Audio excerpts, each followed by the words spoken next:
நீங்க உள்ள வரலாம்.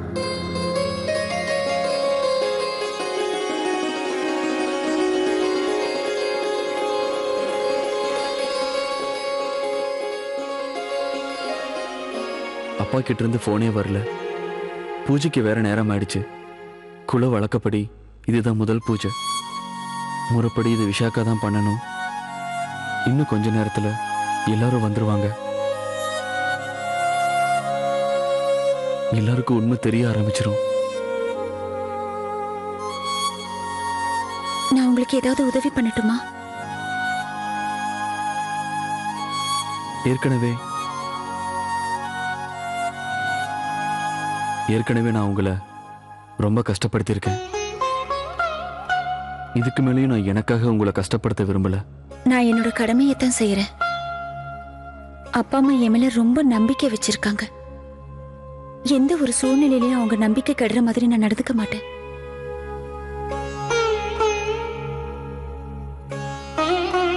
நீங்க அவங்களோட மருமக. அதனால உங்களுக்கு உதவ வேண்டியதும் என்னோட கடமை. ஒருவேளை பூஜைக்கு முன்னால அப்பா விஷாக்காவை கூட்டிட்டு வந்துடலாம் இல்ல? நான் என்ன சொல்றேன்னா, அதுக்கு முன்னால நீங்க என்ன சொல்ல வந்தீங்க? தாராளமா சொல்லுங்க. எல்லாரும் பூஜை ரூமுக்கு வரத்துக்கு முன்னால நீங்க பூஜைக்கு தேவையானது எல்லாத்தையும் ரெடி பண்ணி வச்சிட்டீங்கன்னா. இல்ல இல்ல, நான் எப்படி பூஜைக்கு தயார் பண்ண முடியும்? நான் இந்த குடும்பத்துக்கு சம்பந்தப்பட்டவே இல்லையே. ஏற்கனவே நீங்க என் மனைவிங்கிற முறையில யாகத்துக்கு முன்னால உக்காந்துட்டீங்க. பூஜை பண்றதும் கிட்டத்தட்ட அதே மாதிரிதான்.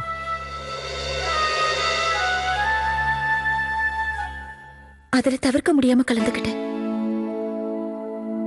ஆனா நாளைக்கு நடக்க போற பூஜையில நான் எப்படி கலந்துக்க முடியும்? நான் இதுவரைக்கும் எந்த கோயில் மூலஸ்தானத்துக்குள்ளேயும் போனதில்லை. அதுக்கு காரணம் என்னோட குலம் கோத்திரம் என்னன்னே தெரியாது.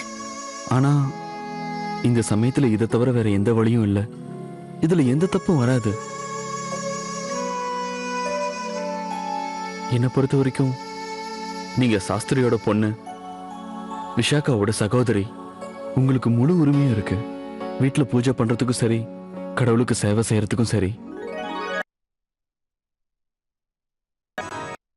நான் சீக்கிரமா குளிச்சுட்டு.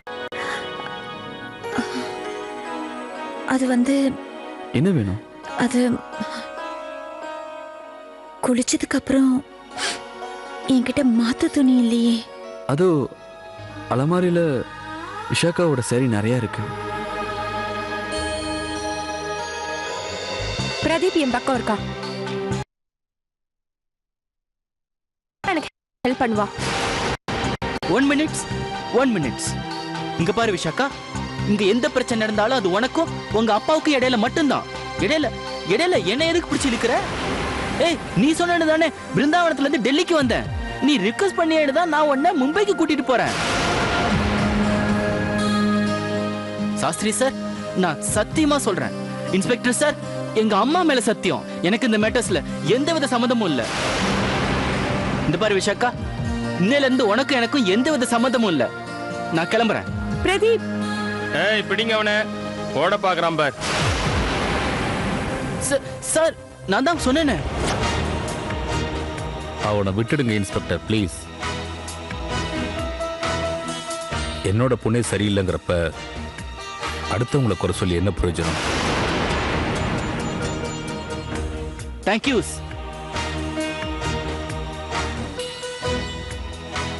இத பாருமா, நீ விரும்பினா இப்பவே இந்த ட்ரெயின்ல ஏறி உட்காந்து மும்பைக்கு போக முடியும். ஆனா ஒண்ணு மட்டும் நல்லா ஞாபகம் வச்சுக்க, அதுக்கப்புறமும் உங்க அப்பா இந்த உலகத்துல உயிரோடு இருக்கவே மாட்டான். உங்க அப்பா உயிரோடு இருக்கணுமா வேண்டாமாங்கிறத இதுக்கப்புறம் நீ தான் முடிவு பண்ண விஷாக்கா. உன் இஷ்டம்.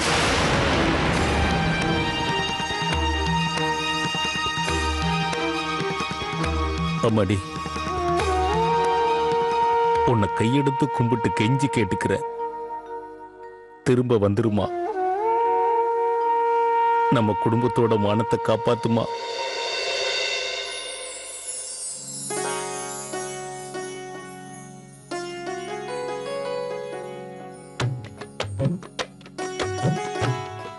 நீங்க ரெடி ஆயிட்டீங்களா? ரெடி ஆயிட்டேன்.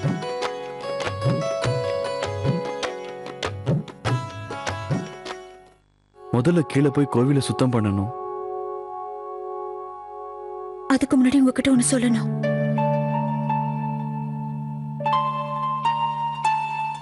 என் குரல் உங்களுக்கு நீங்க அதிகமா நேசிச்ச அந்த பொண்ண ஞாபகப்படுத்துதுன்னு சொன்னீங்க. அதனால நீங்க எப்பவும் என்னோட முகத்தை பார்க்க கூடாது.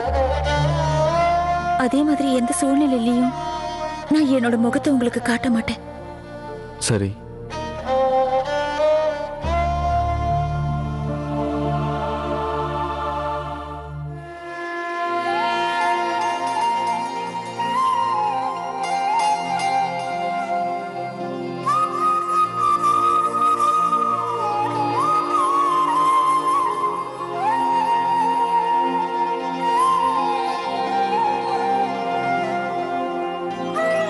என்னால நம்பவே முடியல கண்ணா. நான் இன்னைக்கு உன்னோட கோவில்ல உனக்கு பக்கத்துல உட்கார்ந்திருக்கேன். நான் என் கையாலேயே உனக்கு பூஜை பண்ண போறேன். நான் நினைச்சு கூட பார்க்கல எனக்கு இப்படி ஒரு பாக்கியம் அமையும்னு. ஆனா என் புருஷனாலதான் உன்னோட கோயில்ல உட்கார்ந்து பூஜை பண்ற பாக்கியம் கிடைச்சது. ஆனா இதனால நான் எவ்வளவு சந்தோஷமா இருக்கேன்னு அவருக்கு தெரியறதுக்கு வாய்ப்பே இல்ல கண்ணா.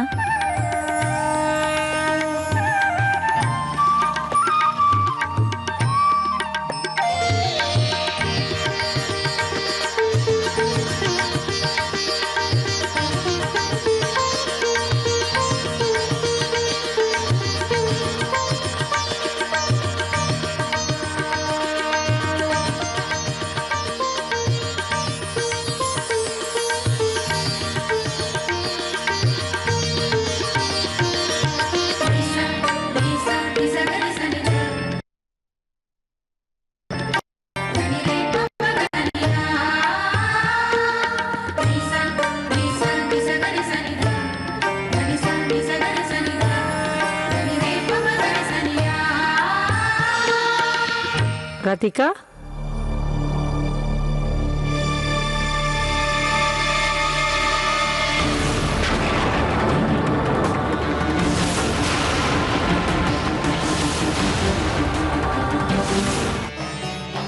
ராதிகா, நீ இப்போ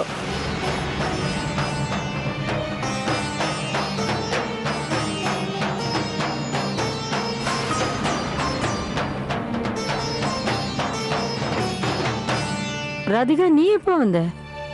அது நான் ராத்திரி வந்தேன். நேரம் ஆயிடுச்சு. நேரம் இல்ல, ரொம்ப நேரம் ஆயிடுச்சு. நீ பூஜைக்கு தேவையானதெல்லாம் எடுத்து வை. உன்னோட சகோதரி மகா பண்டிதியா பூஜை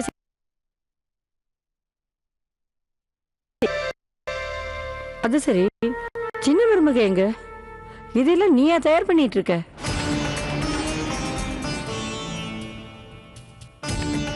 என்னை மன்னிச்சிடுங்க பாட்டிமா. உங்களோட இந்த பவித்திரமான கோவிலுக்குள்ள நான் வரக்கூடாதுதான். ஏன்னா நான் ஒரு அனாதை பொண்ணு. என்னோட ஜாதகம் கூட தெரியாது.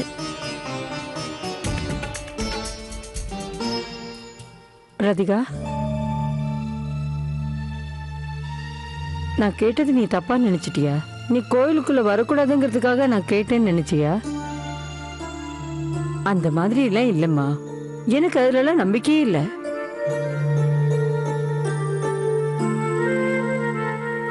எங்க கண்ணனை எவ்வளவு அழகா அலங்காரம் பண்ணிருக்க நீ. அதே மாதிரி கோயிலையும் அலங்காரம் பண்ணணும்ல. என்னால என் மருமகளாலையும் அவ்வளோ எல்லாம் செய்ய முடியாது. நீ கண்ணனை கணவனாவே ஏத்துக்கிட்டவ. அவருக்காகவே உச்சி நெத்தியில குங்குமம் வச்சிட்டு இருக்கேன். ஏற்கனவே இந்த விஷயம்லாம் தான் எனக்கு தெரியும்ல. அதுக்கப்புறம் நீ இதெல்லாம் பண்ணக்கூடாதுன்னு நான் ஏன் உன்னை தடுக்க போறேன்? சின்ன மருமக எங்கன்னு நான் எதுக்கு கேட்டேன் தெரியுமா?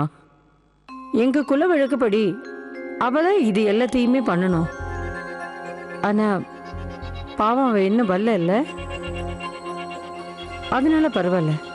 சமயம் வரும்போது சின்ன மருமக இது எல்லாத்தையுமே கத்துக்குவா. அந்த சமயம் எப்போ வருமோ தெரியாதே.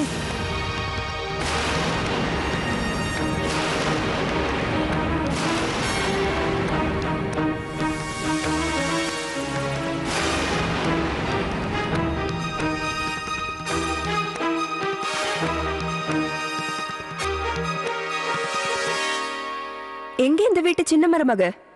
மகாராணி தூங்குறாங்களா? அப்ப நாங்க மட்டும் இவ்வளவு சீக்கிரம் எதுக்காக எழுந்திருக்கணும்? தீபிகா, பாட்டிமா, போமா போய் என்ன ஆச்சுன்னு பாரு. சின்ன மருமக வர்றதுக்கு ஏன் இவ்வளவு நேரம்? சரி பாட்டிமா. இத பாரு ராதிகா, பாட்டிமா. நீ போய் உங்க வீட்டுல இருக்கிறவங்க எல்லாரையும் கூட்டிட்டு வா. சரி. Radhika, wait wait wait wait wait. உனக்கு தெரியுமா ராதிகா, விஷாக்காவோட புடவையில நீ நிஜமா இந்த வீட்டு சின்ன மருமக மாதிரியே இருக்க.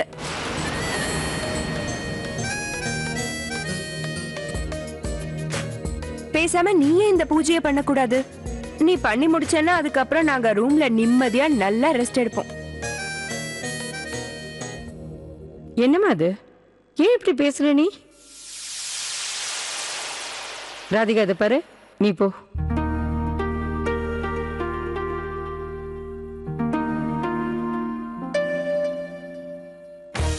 பேசாம இந்த பூஜையை தேவாவே ஆரம்பிக்கலாமே.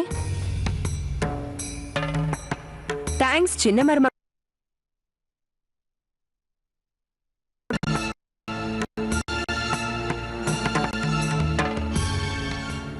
லேட் ஆகல முன்னாலினி, சின்ன மருமக வந்தாச்சு.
எப்பப்பா வந்தீங்க?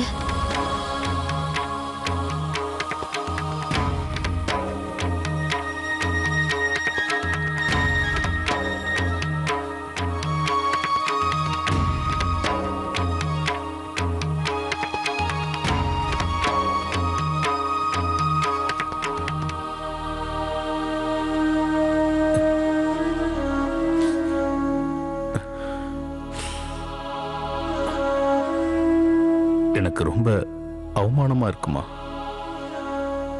எங்களால நீ இப்படி எவ்வளவு கஷ்டப்படுற,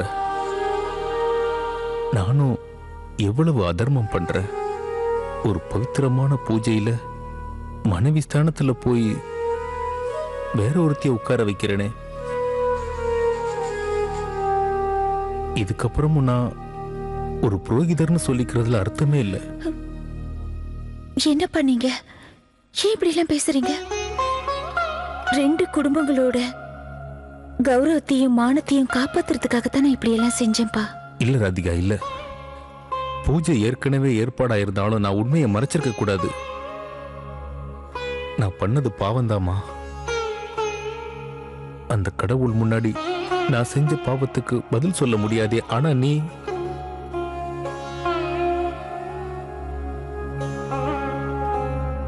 நல்லதுக்காக செஞ்ச காரியத்தை கடவுள் நிச்சயமா மன்னிப்பாருப்பா. என கடவுளுக்கு தெரியும்பா நீங்க ஏன் இப்படி எல்லாம் செஞ்சீங்கன்னு. உன்னை மனைவியா உட்கார வச்சது தப்பு இல்லையாமா? அப்பா நான் மனப்பூர்வமா தானப்பா செஞ்சேன், விருப்பப்பட்டுதான் செஞ்சேன். ஒருவேளை நீங்க என்ன வற்புறுத்தி இதெல்லாம் செஞ்சிருந்தீங்கன்னா நீங்க சொல்ற மாதிரி அது பாவம்பா. ஒரு நல்ல விஷயத்துக்காக நானா தானே இதை செஞ்சேன். அப்படி இருக்கும்போது உங்களுக்கு குற்ற உணர்ச்சி இருக்கக்கூடாதுப்பா.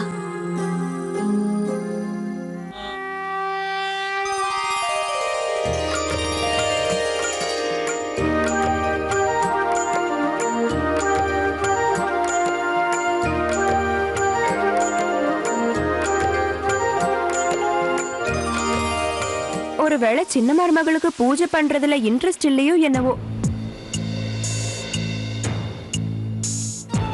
பொட்டு வைக்கவே நேரம் இல்லாதவ பாவம் அவ.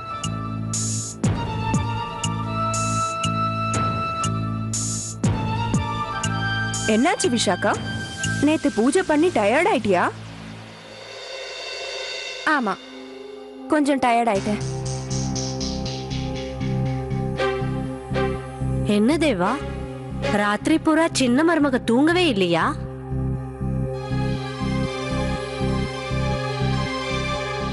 இப்ப பூஜை பண்றீங்களா?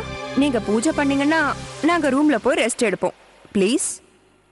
சம்பந்தி இங்க அவரு வெளியில இருக்காருன்னு நினைக்கிறேன். ஏன் வெளியில இருக்காரு? ராதிகா கிட்ட நான் சொல்லி அனுப்பினேனே எல்லாரையுமே பூஜைக்கு கூட்டிட்டு வான்னு. இது பாருங்க, அவளை கூட காணோம். நான் உங்க 2 பேரையும் கூட்டிட்டு வரேன். சரிப்பா, சீக்கிரம் போயிட்டு வா.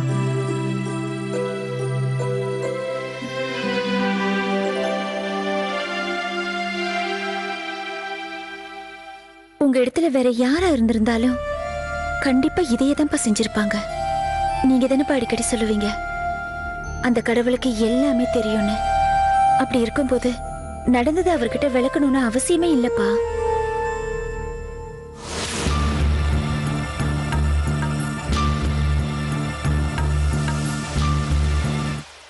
நீங்க இன்னைக்கு என்ன செஞ்சீங்கன்னு கடவுள் பார்க்கலப்பா, எதுக்காக செஞ்சீங்கன்னு தான் அந்த தெய்வம் கூட பார்க்கும்பா. இங்க பாருங்கப்பா, உங்களை நீங்களே குற்றவாளி ஆக்கிக்காதீங்க.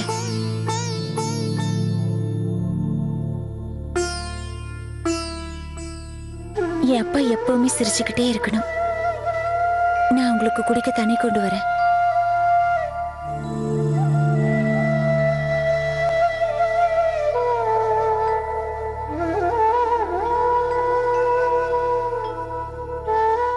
என்னப்பா எங்க நிக்கிறீங்க? வாங்க, பாட்டிமா உங்களை கூப்பிட்டாங்க. பூஜை பண்ணணுமா? இல்லப்பா, நான் இந்த பூஜையில கலந்துக்க முடியாது. ஏன்பா? நான் எப்படிப்பா வந்து அந்த கடவுள் முன்னாடி நிக்க முடியும்? நான் எவ்வளவு பெரிய பாவம் பண்ணியிருக்கேன், துரோகம் பண்ணியிருக்கேன். அது எவ்வளவு பெரிய தப்பு. நான் எப்படி மாப்பிள்ள அந்த பூஜையில வந்து கலந்துக்க முடியும்? அந்த ஆரத்தியை எப்படி என்னால ஏத்துக்க முடியும்? இவ்வளவு பெரிய அதர்மத்தை பண்ணிட்டு நான் வந்து இல்ல மாப்பிள்ள. இந்த அதர்மமும் நீங்க பண்ணலப்பா. 2 குடும்பத்தோட மானத்தையும் நீங்க காப்பாத்திருக்கீங்க. எத்தனை பேர் வாழ்க்கையை காப்பாத்திருக்கீங்க. அது எப்படிப்பா அதர்மம் ஆகும்? வாங்கப்பா.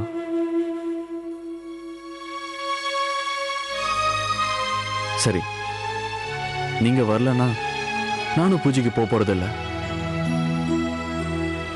நீங்க ஏன் புரிஞ்சுக்க மாட்டேங்கிறீங்கப்பா? நீங்க பண்ண அதர்மம் எனக்காக தானே பண்ணீங்க. அப்ப அந்த பாவம் எல்லாம் என்னதானே செய்றோம்? என்னோட மனைவி என் மேல இருந்த கோவத்தால என்னோட வீட்டை விட்டு போயிட்டா. அதுக்கு முழு காரணமும் நான் தான். இதுக்கு நீங்க யாருமே பொறுப்பேற்க முடியாது. அப்புறம் எப்படிப்பா எல்லா பிரச்சனையும் என்னால நடக்கும்போது அதோட பாவம், அதர்மம் இதெல்லாம் எப்படி உங்களை வந்து சேரும்? இதுக்கு உண்மையான காரணம் நான் தானே? இல்ல மாப்பிள்ள, இல்ல, அப்படி சொல்லாதீங்க. உங்களை மாதிரி புண்ணியம் பண்ணி வந்தவங்க எந்த பாவமும் செஞ்சிருக்க முடியாது. இந்த வார்த்தை இந்த நிலைமையில உங்களுக்கும் பொருந்தும் இல்லப்பா. வாங்க, எல்லாரும் உங்களுக்காக காத்துக்கிட்டு இருக்காங்க. முதல்ல நீங்க போய் கலந்துக்கங்க மாப்பிள்ள, பின்னாடி நான் வர்றேன். சரி.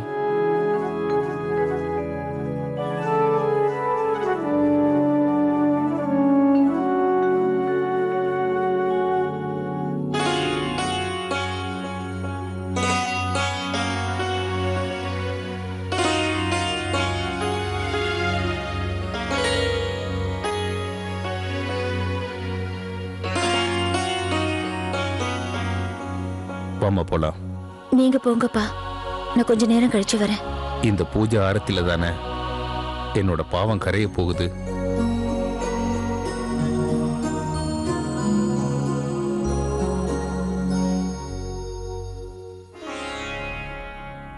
சாஸ்திரி எங்கப்பா? வராங்க. ராதே ராதே ராதே ராதே ராதே ராதே ராதே ராதே ராதே ராதே. சாஸ்திரி, ஒரு சின்ன விண்ணப்பம். இன்னைக்கு ஆர்த்திய நீங்க தான் எடுக்கணும். உங்க கையால ஆர்த்தி எடுத்தீங்கன்னா நாங்க எல்லாம் ரொம்ப சந்தோஷப்படுவோம். இது உங்க பெருந்தன்மையை காட்டுதுமா. இந்த பவித்திரமான சூழ்நிலை இன்னும் இனிமையா இருக்கணும்னா நம்ம ராதிகாவோட பாட்டு ரொம்ப அவசியம். கண்ணனை வர்ணிக்கிறதுல ராதிகாவுக்கு நிகர் ராதிகா தான்.